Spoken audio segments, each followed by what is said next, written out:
आप देख रहे हैं न्यूज एक्सेस 24/7 खबरों का केंद्र, सच के साथ हर समय।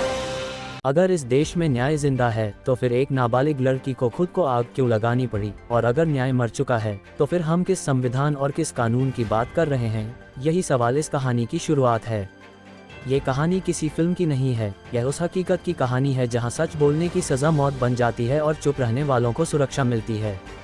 एक नाबालिग लड़की जिसने अपने साथ हुए अपराध के खिलाफ आवाज़ उठाने की हिम्मत की, लेकिन उसकी आवाज़ सुनने के बजाय पूरा सिस्टम उसे कुचलने में लग गया। जब लड़की ने शिकायत दर्ज करानी चाहिए तब आरोपी इतना ताकतवर था कि पुलिस ने पहले अपराध नहीं बल्कि लड़की का भविष्य मिटाने की तैयारी की। सबसे पहले उसके पिता को निशाना बनाया गया, झूठे आरोपों में उठाया गया और हवालात में डाल दिया गया। कुछ ही समय बाद खबर आई कि पिता की हवालात में मौत हो गई और सिस्टम ने इसे सामान्य मौत बताकर फाइल बंद करने की कोशिश की। सवाल आज भी कायम है कि क्या वो मौत थी या सुनियोजित हत्या, क्योंकि पिता का कसूर सिर्फ इतना था कि वो अपनी बेटी के साथ खड़ा था। पिता के जाने के बाद भी लड़की झुकी नहीं, और शायद यही बात सत्ता को सबसे ज्यादा चुभ गई।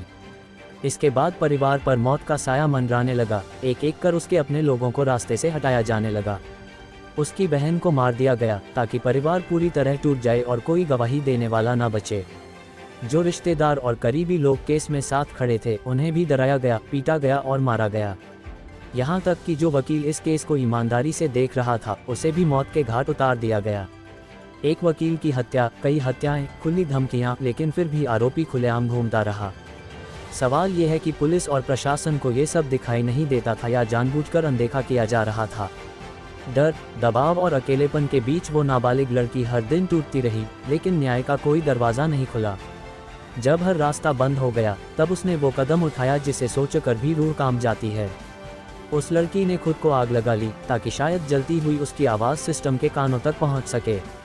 देश हिल गया, मीडिया जागा, सवाल उठे और तब जाकर प्रशासन हरकत में आया। लंबी लड़ाई के बाद आरोपी को उम्र कैद की सज़ा तो सुनाई गई, लेकिन कहानी यहीं खत्म नहीं हुई। कुछ साल बाद उसी आरोपी को जमानत मिल गई और वो फिर से आज़ाद हवा में सांस लेने लगा। जिसने एक पूरा परिवार उजाड़ दिया वो बाहर, और पीड़िता आज भी डर में कैद। आरोपी की जमानत के खिलाफ जब लोग सड़कों पर उतरे तब जाकर सिस्टम को दोबारा नींद से जगाया गया।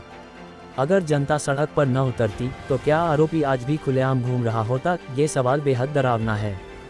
क्या अब इस देश में न्याय अदालतों से नहीं, सड़कों की भीड़ से तय होगा? पीड़िता का पूरा परिवार खत्म हो चुका है, उसकी जिंदगी तबाह हो चुकी है। इसको जेल में रखिए, कुत्तों को बाहर रहने दीजिए। हमें कुत्तों से कोई खतरा नहीं है, हमें इन रेपिस्ट से है खतरा। वो लड़की लड़ी, उसके बाप को मार दिया, गैंग रेप करा, उसके भाई को मार दिया, 6 महीने वो वेंटिलेटर पे रही। उसके बावजूद आप उस कन्विक्टेड आदमी को बाहर छोड़ रहे हैं। आप हमारी देश की बेटियों को क्या बताना चाहते हैं? वी आर ऑब्जेक्ट्स, हम आप लोगों के खेल के लिए हैं।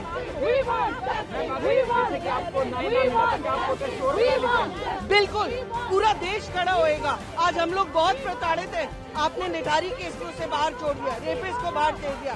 क्या सुरक्षा है हमारे लिए? पुलिस हमको मारती है। इंडिया गेट पे 3 लोग बैठे थे पीड़ित के साथ, क्यों घसीटा? कौन सा लॉ कहता है कि 3 लोग नहीं बैठ सकते? स्ट्रिक्ट लॉज, हमें स्ट्रिक्ट लॉज चाहिए रेपिस्ट के खिलाफ, और उनको बिल्कुल भी बेल नहीं मिलनी चाहिए। और यहाँ पर जो हमारे पेड़ों के साथ, पौधों के साथ हर किस्म का अन्याय चल रहा है, पहाड़ों के साथ, नदियों के साथ, हवा के साथ, बस करिए हमारे ऊपर अत्याचार करना। हमारे पैसों पे पलते हैं ये पॉलिटिशियंस और ये जुडिशरी। हम देते हैं टैक्स और हम ही को तंग किया जा रहा है। बिल्कुल, मैं आज सड़क पे चलूँ ना तो कुत्ते मेरे को बचा लेंगे, मगर ये जो आदमी मुझे उठा के लेके जाएंगे तो मेरे अपने जजेस उस रेपिस्ट को छोड़ देंगे। आपको पता ही है पूरी हिंदुस्तान की महिलाएं कितनी आहत हैं कि एक रेप पीड़िता, गैंग रेप पीड़िता के बलात्कारी को की सजा को खत्म कर दिया गया। लेकिन क्या उसे पूरा न्याय मिला? क्या सिर्फ सजा सुना देना ही न्याय है, या जिम्मेदार अफसरों पर कार्रवाई भी जरूरी है? जिन लोगों ने FIR दर्ज नहीं की, सुरक्षा नहीं दी, क्या उन पर कोई सजा हुई, या फिर हमेशा की तरह सिस्टम ने अपने लोगों को बचा लिया? यह मामला सिर्फ एक लड़की का नहीं है, ये पूरे सिस्टम की सच्चाई है। अब फैसला आपको करना है, ये न्याय है या खुला अन्याय। और अगर यह अन्याय है तो आवाज़ उठाएं, वीडियो को लाइक करें, कमेंट करके बताएं कि ऐसे आरोपियों को क्या सज़ा मिलनी चाहिए, और चैनल को सब्सक्राइब करें।